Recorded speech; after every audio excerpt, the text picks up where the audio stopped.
To my new blog. હું ઘણા દિવસથી બ્લોગ્સ નહોતો બનાવતો. સ્ટોરી જોઈ, એમાં જ્યારે એ સ્ટોરી બહુ રોમાંચક છે, મેં જોઈ અને સાંભળી એટલે મને તમારા જોડે શેર કરવાનું મન થયું. તો આજે હું તમારા જોડે શેર કરી રહ્યો છું. તો ખિસકોલીના પેટ ઉપર પટ્ટા કેમ હોય છે એ તમે જાણો છો? તો આજે હું એ તમને કહેવા જઈ રહ્યો છું. જ્યારે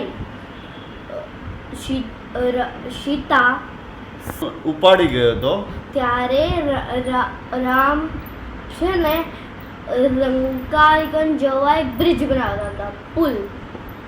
તો એટલે બધા વાંદરા હતા પહેલા એની ટોલીમાં, સેનામાં ટીમમાં.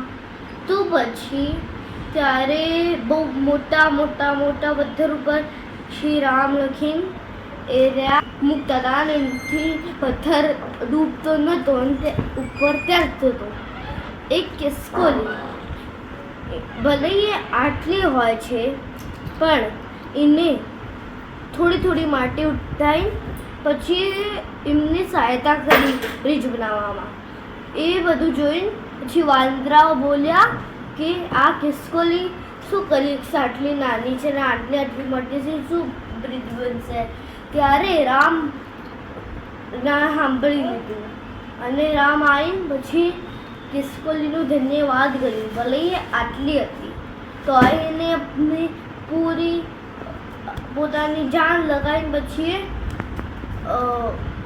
હાથથી લઈને થોડી મોટી કરતી હતી. એટલે ધન્યવાદ કર્યું ખિસકોલીનું રામને. આ વસ્તુ યાદ રાખવા માટે એમને શું કર્યું કે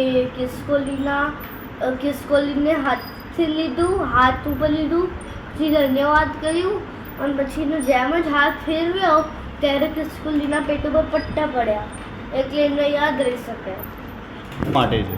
તો એટલે તમે હાલ ખિસકોલી જોતા હશો તો એટલે તમે નોટિસ કર્યું છે ને કે પાછો પટ્ટા હોય કેમ હોય. તો આજે મેં તમને કહી દીધું છે. આર્યા બ્લોગ પર આ સ્ટોરી તમને ગમી હોય યા ફિર આ બ્લોગ ઉપર 500 ના 1000 વ્યૂ અને સબસ્ક્રાઇબર આવી ગયા. સબસ્ક્રાઇબર થોડાક વધશે તો હું બીજી નવી સ્ટોરી આપણા ઇતિહાસની કહીશ. સબસ્ક્રાઇબર ખાલી 5 દિવસમાં આવી ગયા તો હું એક ક્રિકેટનો વિડીયો ઉપર.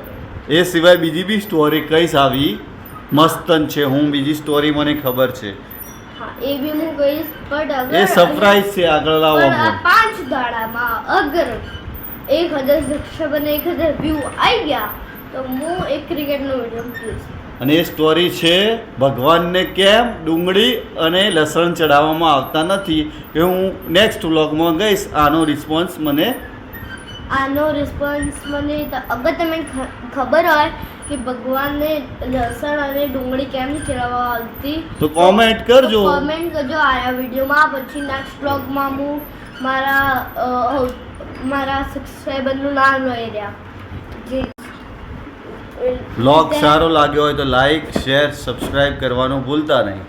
અને હું આવા નવા વિડીયો બનાતા રહીશ. તબ કે लिए बाय बाय. जय श्री कृष्ण. और मैं कल जा रहा हूँ तो वहाँ पे मिलते हैं.